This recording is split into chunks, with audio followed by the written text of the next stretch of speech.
Haleluya, saya percaya kita semua orang-orang yang luar biasa, yang ada di gereja, yang mengikuti ibadah, yang ada di rumah, dimanapun saudara mengikuti ibadah ini. Puji Tuhan. Hari ini saya akan menyampaikan firman Allah dengan tema yaitu musuh Allah. Minggu lalu saya menyampaikan tema tentang seteru Allah. Hari ini musuh Allah. Sama aja sebenarnya, temanya seteru sama musuh Allah. Oke, mari kita baca sama-sama ayat ini yang menjadi dasar kita. Filipi pasal 3 ayat yang ke-18. Kalau sudah dapat, mari Bapak Ibu Saudara kita baca dengan suara yang keras. Semua yang ada di tempat ini di rumah. Oke, saya percaya hari ini kita penuh dengan antusias untuk selalu menerima setiap kebenaran Tuhan. 1, 2, 3. Karena seperti yang telah kerap kali kukatakan kepadamu dan yang kunyatakan pula sekarang sambil menangis, banyak orang yang hidup sebagai seteru salib Kristus. Saya percaya firman Allah, ya, apa yang dikatakan bahwa ada orang atau banyak orang yang hidup sebagai seteru salib Kristus, musuh Allah. Oleh karena itu hari ini lewat tema kita, saya mau menyampaikan firman Allah ini supaya kita bisa mengerti apa maunya Tuhan, apa kehendak Tuhan, apa yang Allah yang tidak mau. Saudara, oleh karena itu perlu kita belajar. Sebagai murid Kristus, saya percaya kalau kita ada murid, kita mau diajar, dibentuk oleh Tuhan. Haleluya. Haleluya. Pemuritan. Yang ada di rumah, pemuritan. Oke, enggak kedengaran suaranya. Yang di gereja, pemuritan. Puji Tuhan, saya percaya seorang murid siap diajar. Kalau saudara enggak mau diajar, saudara bukan murid. Saya percaya kita ada karena mau diajar oleh Tuhan. Oke, saudara, ada berapa hal yang akan kita lihat, yang saya rangkum, ya, tipe-tipe orang yang menjadi musuh Tuhan, saudara. Jadi berapa minggu ke depan kita akan belajar tipe orang yang tentu ada yang musuh daripada Allah, ada tentu yang tidak. Nah, hari ini ada 3 tipe yang Alkitab katakan yang menjadi musuh Allah. Yang pertama, tolong slide.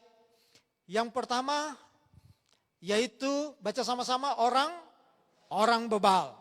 Saudara, Efesus pasal 5 ayat 15, mari katakan bersama-sama. Karena itu, perhatikanlah dengan seksama bagaimana kamu hidup. Janganlah seperti orang bebal, tetapi seperti orang arif. Alkitab mengatakan supaya kita memperhatikan dengan saksama, ya, dengan sungguh-sungguh, dengan serius, bagaimana kamu hidup. Artinya bagaimana saya dan saudara hidup di dalam dunia ini. Bagaimana cara kita bergerak, bagaimana cara kita maju, bagaimana bicara tentang tindakan, kelakuan kita. Jangan seperti orang bebal, tetapi seperti orang arif. Nah, saudara, Amsal 26 ayat 11, firman Allah berkata, seperti anjing kembali ke muntahnya, demikianlah orang bebal yang mengulangi kebodohannya. Anjing kalau dia muntah, maka dia akan kembali ke muntahnya dan biasanya dia akan memakan kembali apa yang dimuntahkan. Alkitab katakan seperti anjing, begitulah orang bebal yang mengulangi kebodohannya. Saudara, slide berikut, apa arti orang bebal? Orang bebal adalah orang yang sudah tahu salah. Dikasih tahu bahwa itu salah, tetapi masih bikin salah. Itu artinya orang yang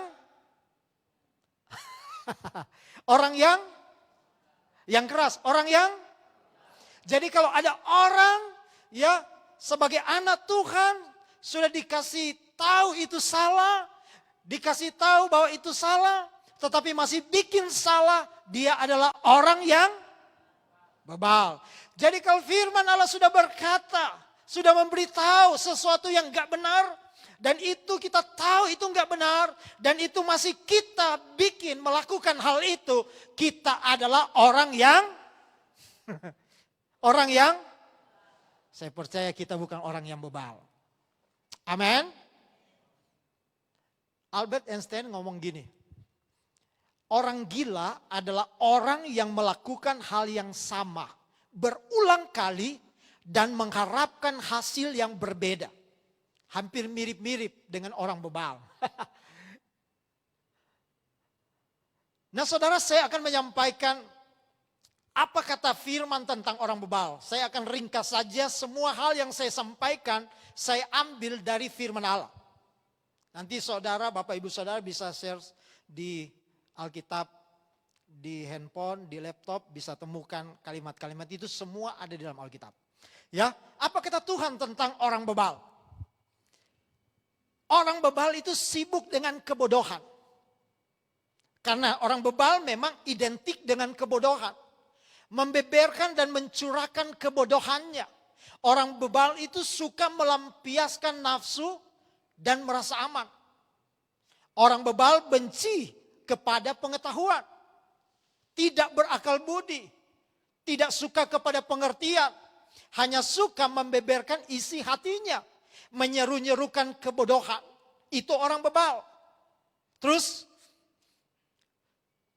melampiaskan seluruh amarahnya. Dibinasakan oleh mulutnya, bibirnya adalah jerat bagi nyawanya. Hikmat tidak dikenal di dalam hatinya. Percaya kepada hatinya sendiri. Sangat tidak berpengalaman. Orang bebal dan tidak tahu malu. Tidak jujur, dia ditipu oleh kebodohannya. Akan dibinasakan oleh kelalaiannya. Orang bebal tidak akan disebutkan lagi orang yang berbudi luhur. Itu kata Alkitab, itu kata Tuhan tentang orang bebal. Saudara, dan saya percaya, ya, saya mau katakan orang bebal adalah musuh daripada Tuhan. Menjadi orang bebal adalah musuh daripada Allah. Karena dia tidak akan pernah mau mengenal kebenaran. Tidak ada hikmat. Tidak ada pengetahuan, yang ada hanya amarah, bibir yang bisa menjerat setiap nyawanya. Yang percaya katakan amin. Haleluya. Nah saudara, yang kedua saya percepat. Nanti saya akan rangkum ya apa yang dikatakan oleh Tuhan Yesus lewat kebenarannya. Yang kedua, orang yang bodoh, yang merupakan musuh daripada Allah. Ini tipe orang yang bodoh. Alkitab mengatakan Matius 7 ayat 24 sampai ayat yang ke-27. Boleh kita baca sama-sama ayat ini? Oke?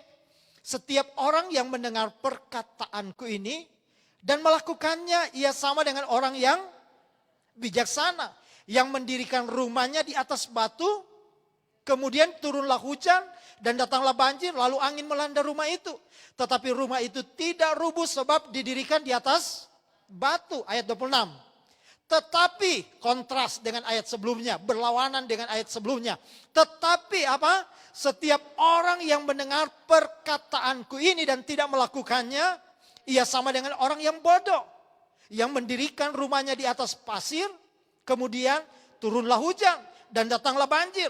Lalu angin melanda rumah itu sehingga rubuhlah rumah itu dan hebatlah kerusakannya.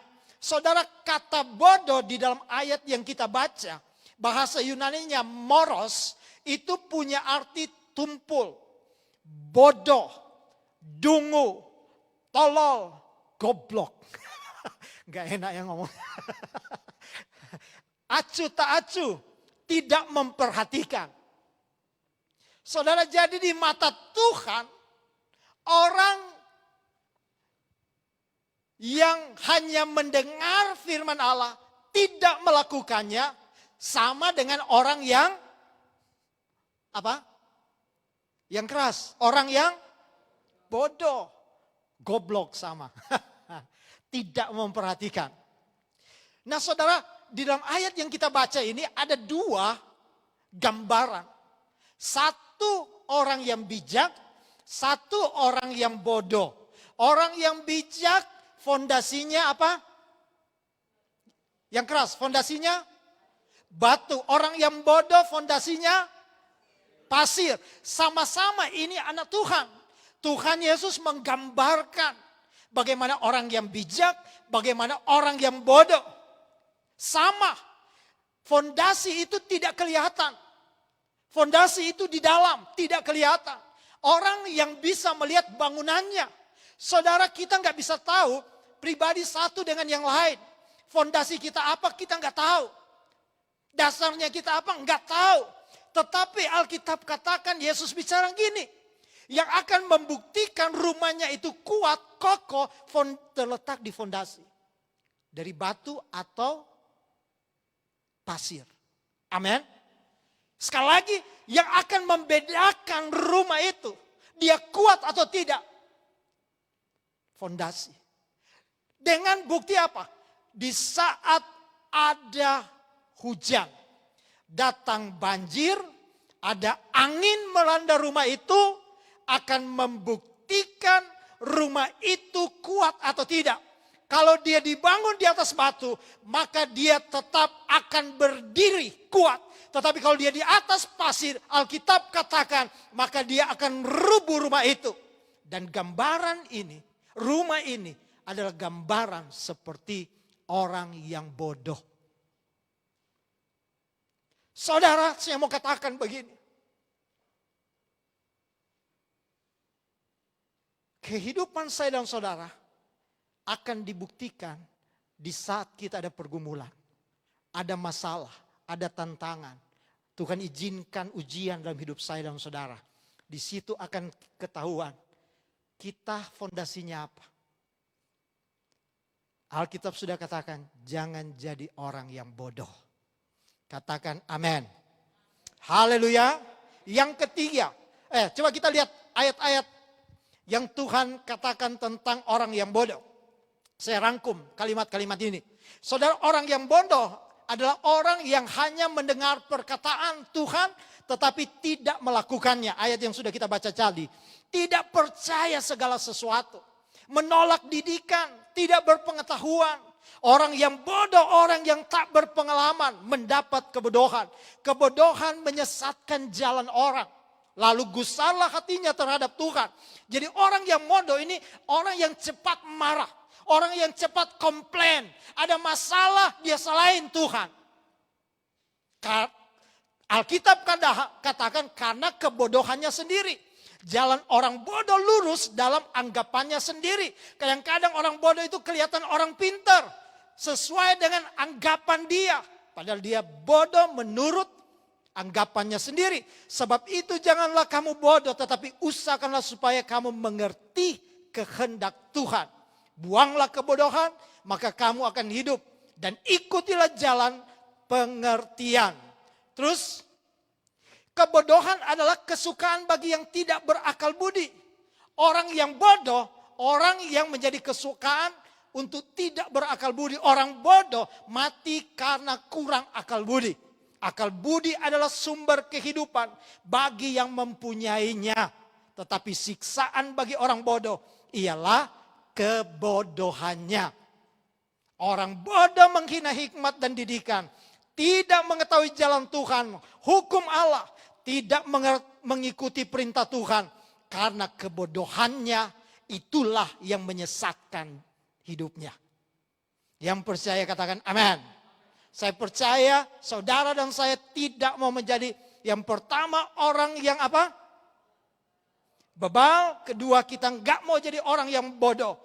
Karena itu merupakan musuh daripada Allah. Tipe yang ketiga. Mari sama-sama katakan orang apa? Orang fasik. Katakan sekali lagi, orang fasik. Siapa itu orang fasik? Orang fasik, orang yang tahu Tuhan, percaya Tuhan. Tetapi tidak pernah melakukan perintah Tuhan. Dengar baik-baik, siapa orang fasik? Orang yang tahu Tuhan, tahu firman Allah, tapi tidak pernah melakukan firman itu orang fasik. Mazmur pasal 10 ayat 3 sampai ayat yang ke-11, saya bisa rangkum dalam ayat ini tentang orang fasik. Apa kata Tuhan? Alkitab tentang orang fasik.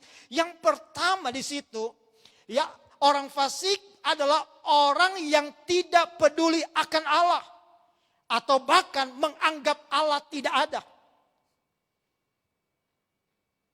Yang kedua, orang fasik adalah orang yang tidak atau orang yang menghiraukan hukum-hukum Allah. Tetapi mereka merasa aman. Nah, orang fasik itu orang yang gak mau lakukan firman Allah. Orang yang mengindahkan hukum Allah. Tapi mereka rasa aman. Dan yang ketiga, orang fasik, Alkitab lihat, Tuhan lihat sebagai melakukan kejahatan. Karena mereka tidak pernah melakukan firman Allah. Dan berpikir Allah tidak tahu atau melihatnya. Anggapan mereka. Kenapa mereka gak mau melakukan? Karena mereka berpikir Allah tidak tahu atau melihatnya. Saudara, kadang-kadang kita ada dalam situasi ini. Tahu firman Allah. Ngerti firman Allah. Tetapi kenapa kita gak pernah mau lakukan? Karena kita punya menganggap, Tuhan tidak melihat. Tanpa kita sadari, kita sedang menghiraukan hukum Allah. Dan kita rasa aman. Ini padahal ini sangat berbahaya. Amin. Haleluya. Haleluya. Saudara, sekali lagi, dari 3 tipe orang yang dikatakan musuh Allah, saya bisa rangkum sebagai musuh Allah. Karena bertentangan dengan firman. Apa yang menjadi persamaan dari 3 tipe? Apa yang menjadi beda dari 3 tipe orang? Tadi pagi saya pakai gambar tapi sekarang gak usah. Ya, nanti panjang ceritanya. Saudara, perbedaannya apa? Orang bebal. Apa tadi orang bebal? Saya simpulkan orang bebal itu tidak mau tahu. Biar dikasih tahu, dia tidak akan pernah tahu. Orang bebal ini, kalau dia firman itu belum sampai di telinga, dia sudah tolak. Ada yang simpulkan orang bebal itu kebal, seperti Nabal. Saudara, orang bodoh tidak tahu. Karena dia tidak punya pengetahuan. Tapi orang bodoh juga kadang ada yang tahu tapi tidak punya pengertian. Saya simpulkan orang bodoh ya orang yang tidak tahu. Yang ketiga orang fasik apa? Orang yang tahu. Saudara, orang bebal tidak mau tahu, orang bodoh tidak tahu, orang fasik tahu. Itu perbedaannya. Tetapi persamaannya apa dari ketiga orang ini? Persamaan dari ketiga orang, tipe orang ini, orang bebal, orang bodoh, orang fasik, satu kalimat, yaitu tidak mau melakukan. Sekali lagi, persamaannya, mereka tidak mau melakukan. Tidak mau melakukan apa? Tidak mau melakukan firman Tuhan. Saudara, saya mau sampaikan kepada Bapak Ibu Saudara yang ada di tempat ini dan di rumah.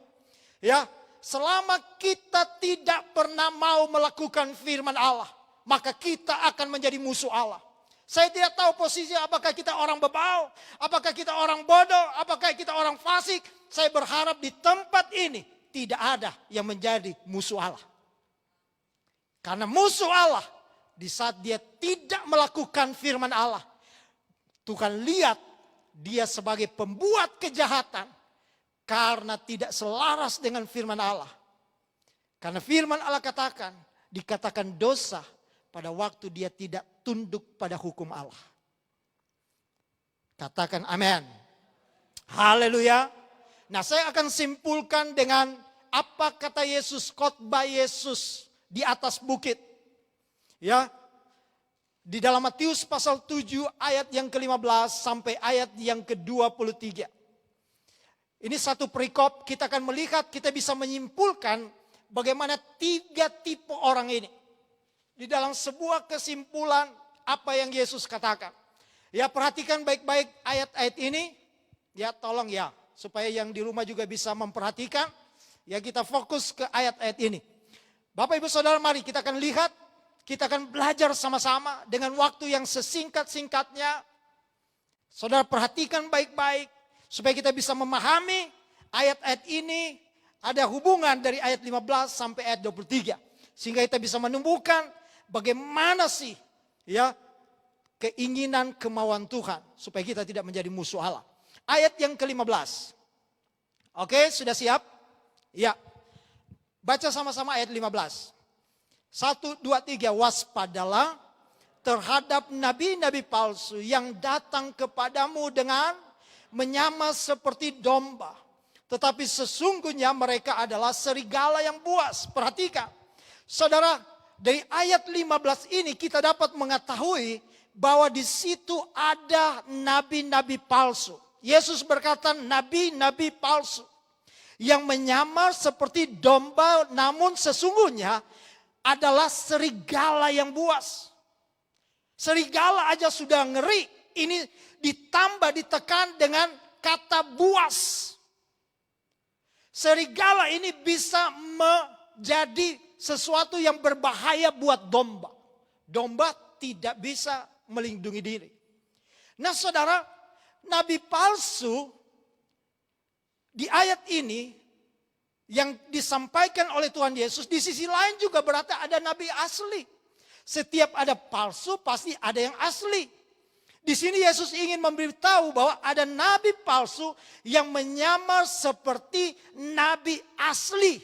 Namun sebenarnya palsu. Atau sering orang katakan musuh dalam selimut. Ini yang sangat berbahaya. Nah ini saudara sulit untuk dibedakan karena mirip seperti asli. Sekali lagi mirip seperti asli. Sulit untuk bisa membedakan. Perhatikan kalimat waspadalah. Waspadalah jelas merupakan sebuah peringatan. Jadi Yesus sedang memperingatkan. Ya, sekali lagi di situ juga kata serigala. Serigala tentu kita tahu adalah seekor binatang yang buas. Berbahaya bagi seekor domba. Nah, di mana letak bahayanya? Letak bahayanya ayat yang ke-15 ini karena nabi-nabi palsu ini menyamar sebagai domba. Bahayanya di sini. Nah, terjemahan yang lain kata menyamar sebagai domba, itu bahasa terjemahan yang lain dikatakan dia datang kepadamu dalam pakaian domba. Jadi secara kulitnya serigala ini kulitnya domba. Tapi dia serigala, menyamar. Jadi saudara serigala datang kepada domba dengan pakaian atau kulit domba. Mereka itu hanya pakaiannya, kulitnya saja.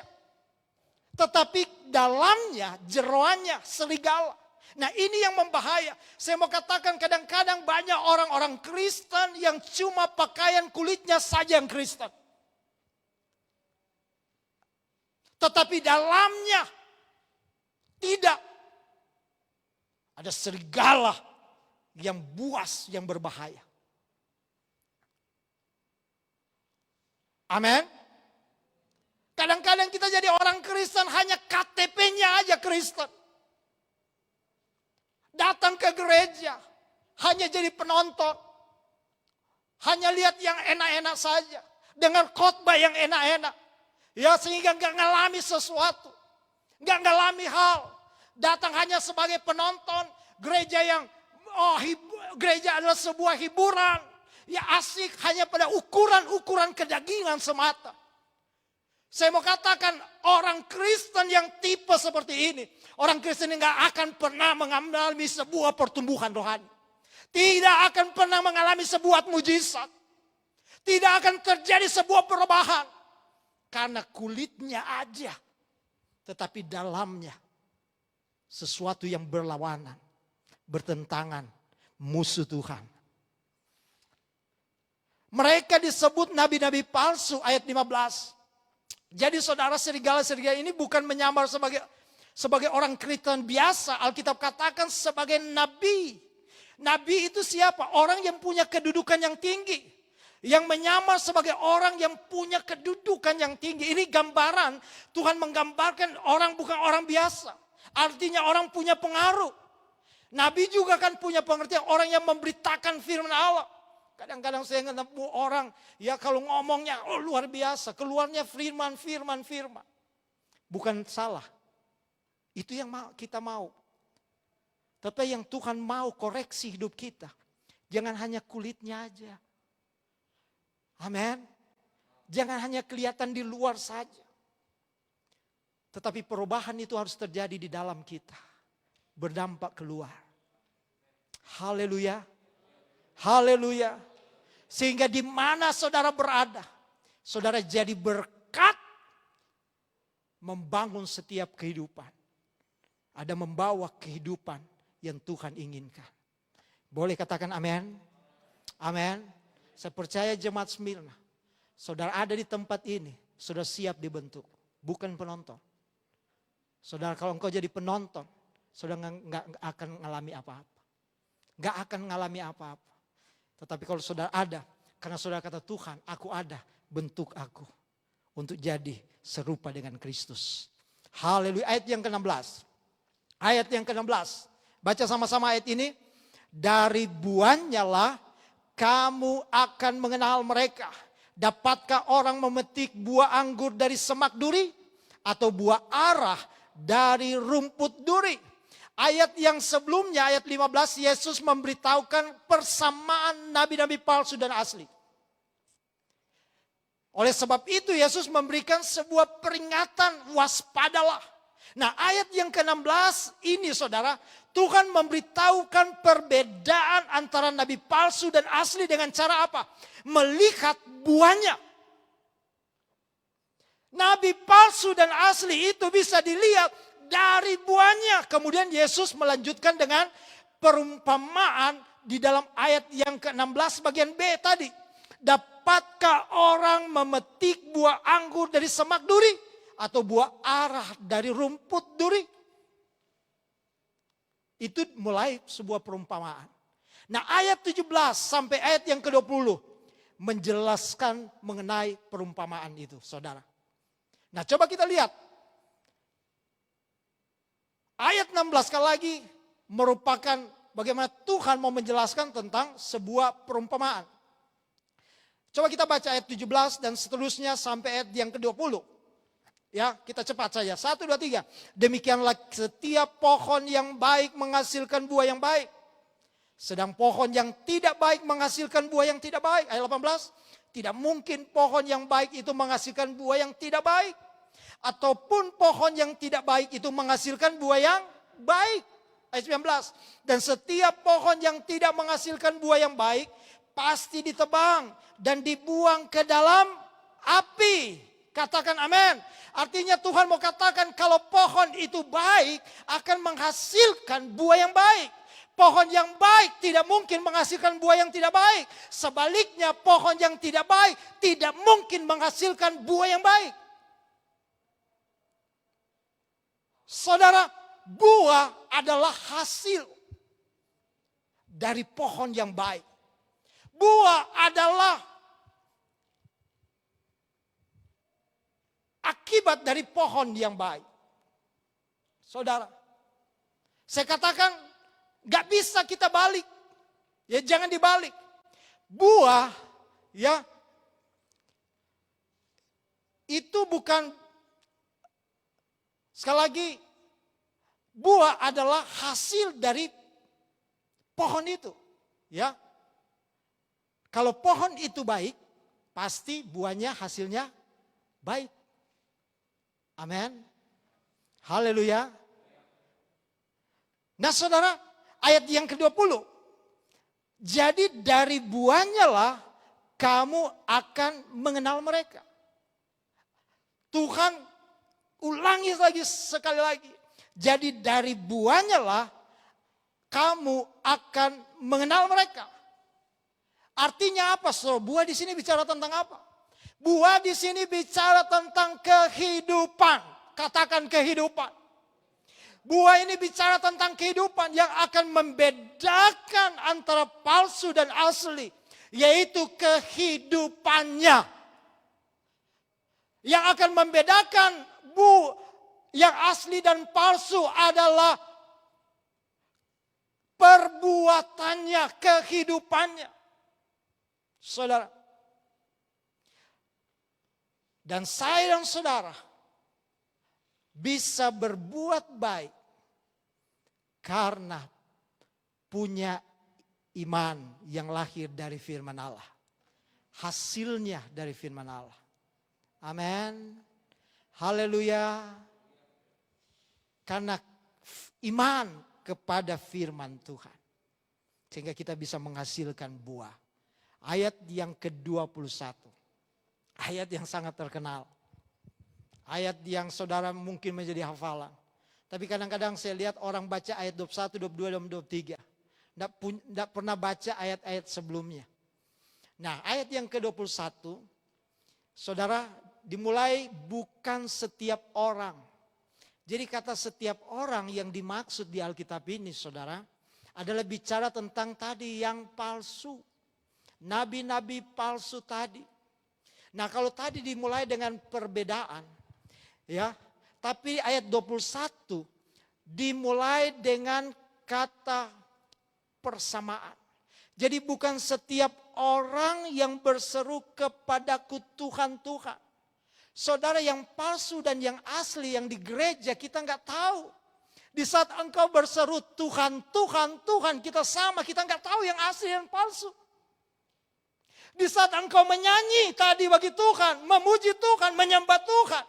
Tidak, kita nggak tahu yang palsu dan asli, nggak tahu. Suara kita bisa sama, pujian kita bisa sama, lagu kita bisa sama. Saudara beribadah bersama-sama. Kita nggak tahu yang palsu dan yang asli. Bukan setiap orang yang berseru kepadaku Tuhan, Tuhan. Akan masuk dalam kerajaan sorga. Bagian terakhir dikatakan melainkan apa?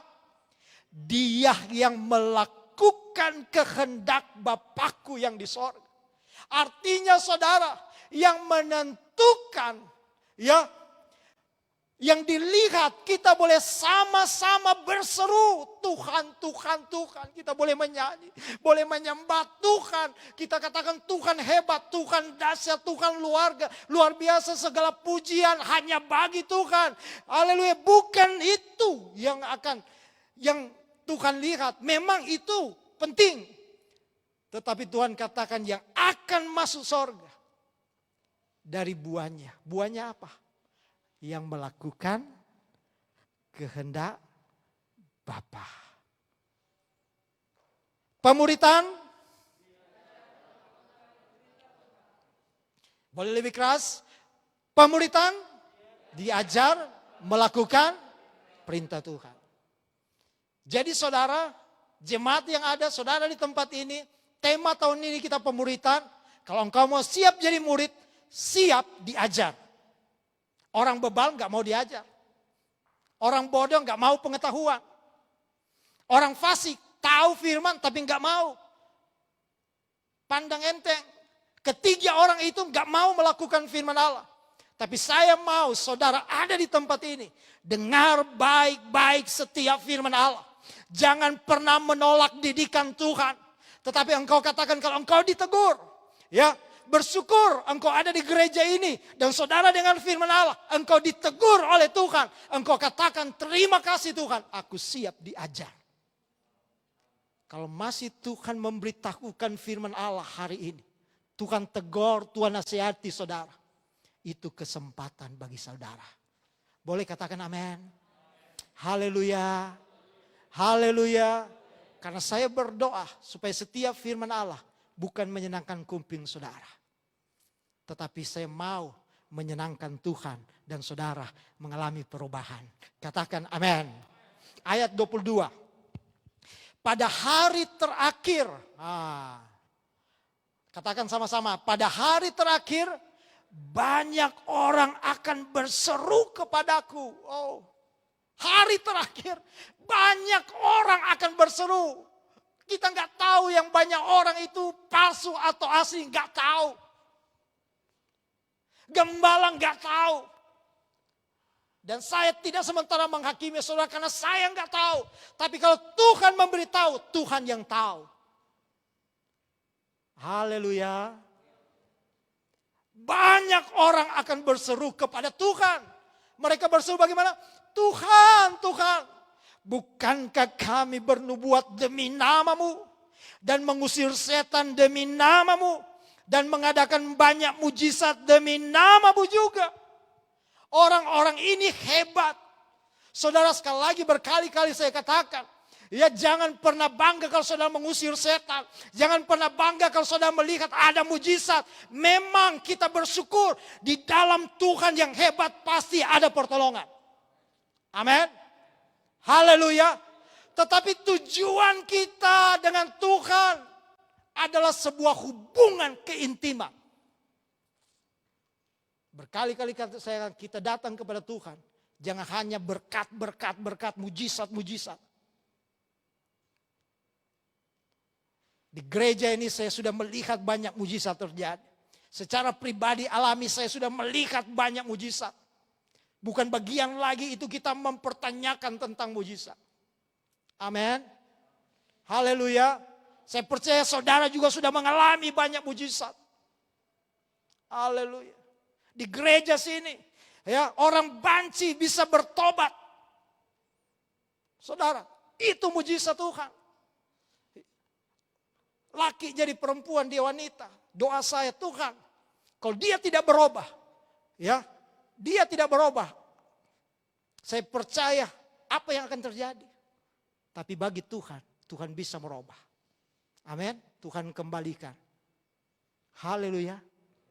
Terlalu banyak mujizat. Jadi kita nggak perlu lagi mempertanyakan. Yang kita perlu sekarang, bagaimana kita membangun sebuah hubungan terus dengan Tuhan. Jaga keintiman dengan Tuhan. Bukan mempertanyakan di mana Tuhan, mana mujizatmu. Haleluya, bukan saatnya kita tahu Tuhan pasti selalu melakukan. Saya ada, saudara ada di tengah-tengah COVID-19. Kalau Tuhan masih beri kesempatan buat saya dan saudara-saudara, terima kasih Tuhan. Semua karena anugerah Tuhan. Amin. Haleluya. Lihat Pak siapa? Pak, kesaksian luar biasa di Kalsel, ya. Dialami, dinyatakan positif ya Pak. Hampir stres di rumah sakit. Tapi Tuhan tolong. Tuhan jamah. Tuhan sembuhkan. Haleluya. Karena Yesus. Saya percaya, saudara, kita bisa melihat hal-hal yang luar biasa. Setan, saudara, di dalam kehidupan saya dan saudara ada Tuhan. Amin. Haleluya. Setan itu tidak ada apa-apa, saudara. Dan itu sudah kita alami. Ya. Tidak lagi perlu kita mempertanyakan. Bahwa semua kuasa ada di bawah kaki orang percaya.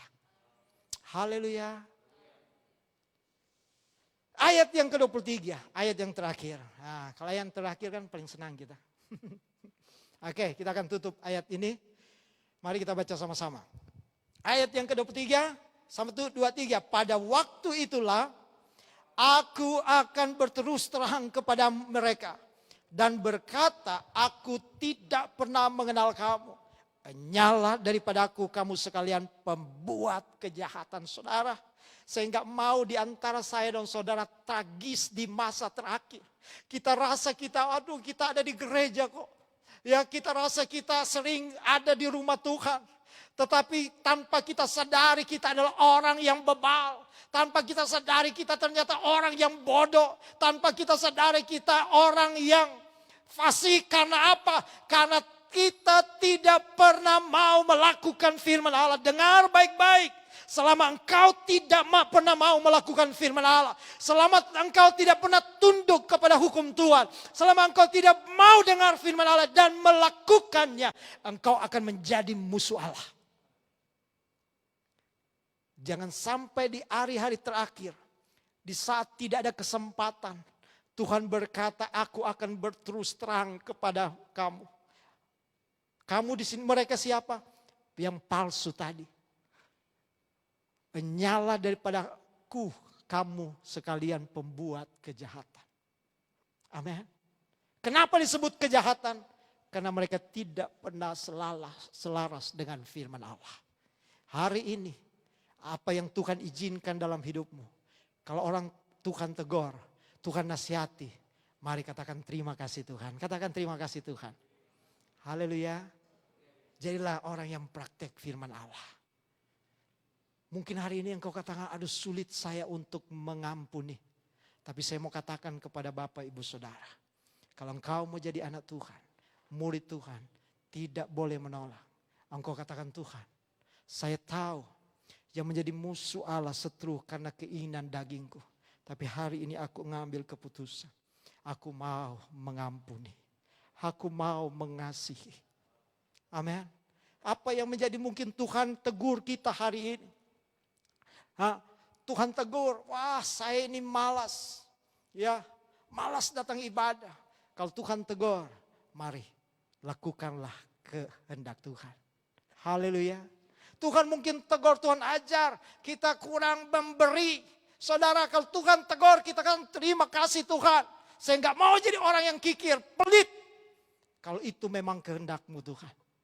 Aku mau tundukkan hidupku. Aku mau jujur di hadapan-Mu. Apa yang Tuhan mau, saya mau katakan yes Tuhan. Haleluya. Haleluya. Aku mau jadi penyembah-Mu Tuhan. Aku mau berdoa. Aku membangun kehidupan dengan Engkau. Saya yakin kalau Engkau ada di dalam posisi ini. Saya yakin saya dan saudara apapun yang terjadi. Ketakutan, kegelisahan, kekhawatiran tidak akan pernah menguasai kita. Yang akan lahir sukacita. Yang akan lahir kasih Tuhan. Yang akan lahir yaitu damai sejahtera dari Tuhan. Karena apa? Hidup kita connect dengan Tuhan. Amin. Haleluya. Haleluya. Serahkan hidupmu, keluargamu. Serahkan pekerjaanmu. Serahkan usahamu. Serahkan pendidikanmu. Serahkan masa depan ke dalam tangan Tuhan. Anak-anak semuanya percaya. Di dalam tangan Tuhan kuserahkan semuanya. Tuhan ambil alih seluruh hidupku. Jadilah sesuai dengan kehendak Tuhan. Yang diberkati Tuhan katakan amin. Tuhan memberkati kita semua. Biarlah firman Allah ini meneguhkan kita. Kita mau berkata hari ini, Tuhan Engkaulah segalanya di dalam hidupku.